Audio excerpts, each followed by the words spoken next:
حافظ شیرازی عشق و محبت کا درس دینے والے بہت بڑے شاعر ہیں۔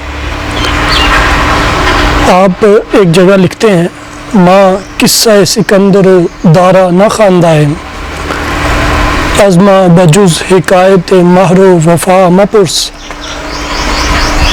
مجھ سے میں نے سکندر و دارا کے قصے نہیں پڑھے، مجھ سے محبت و وفا کے علاوہ کچھ نہ پوچھو۔ آپ نے عشق و محبت کی مختلف جہات کو چھوا ہے، آپ نے اس کی نئی نئی ڈیمینشنز کو واضح کیا ہے، آپ نے اس کی نئی نئی ڈیمینشنز ڈھونڈی ہیں۔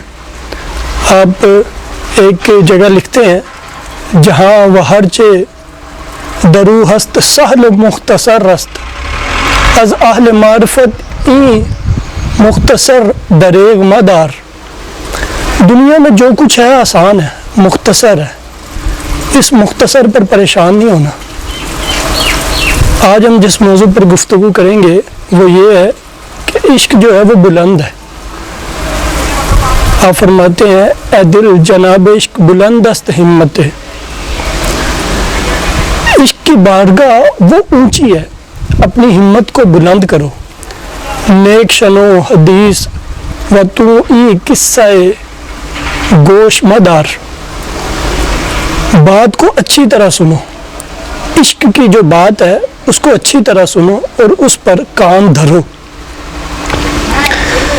یہ سماعت انسان کی زندگی کے اندر بہت اہمیت رکھتی ہے کہ انسان نے سننا کیا ہے، وہ سنتا کیا ہے۔ آپ بچے پر غور کریں تو وہ اس کو آپ جو بھی بتائیں، چھوٹے بچے کو جو بھی آپ بتائیں یا بولیں تو وہ ویسا بولتا ہے۔ اور اسی طرح انسان جس معاشرے میں رہتا ہے، جس طرح کی وہاں کی بولی ہوتی ہے، وہ اس طرح کا سیکھ جاتا ہے۔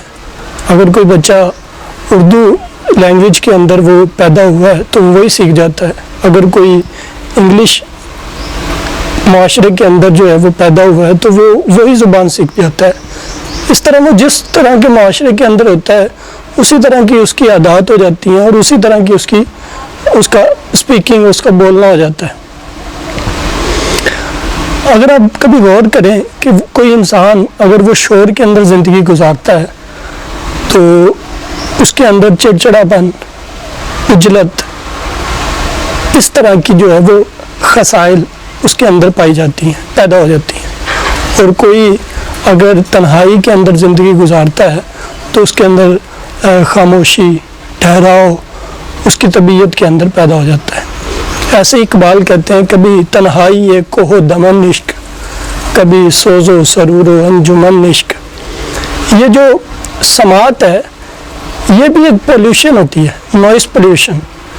اگر دوسری ہم پولیوشنز کو دیکھیں جیسے اسموگ اور اس طرح کی جو چیزیں ہیں، یہ جو زیادہ شور ہے یہ بھی ایک پولیوشن ہے، یہ بھی ایک آلودگی ہے۔ اکثر انسان زندگی کے اندر وہ چیزیں سنتے ہیں جو وہ سننا نہیں چاہتے۔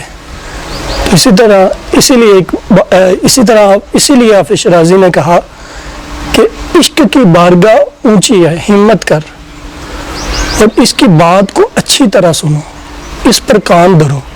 آپ یعنی کہ یہ فرمانا چاہتے ہیں کہ میں فقط عشق کو سننا چاہتا ہوں، عشق کی گفتگو کو سننا چاہتا ہوں، اور کوئی چیز میں زندگی کے اندر میں نہیں سننا چاہتا۔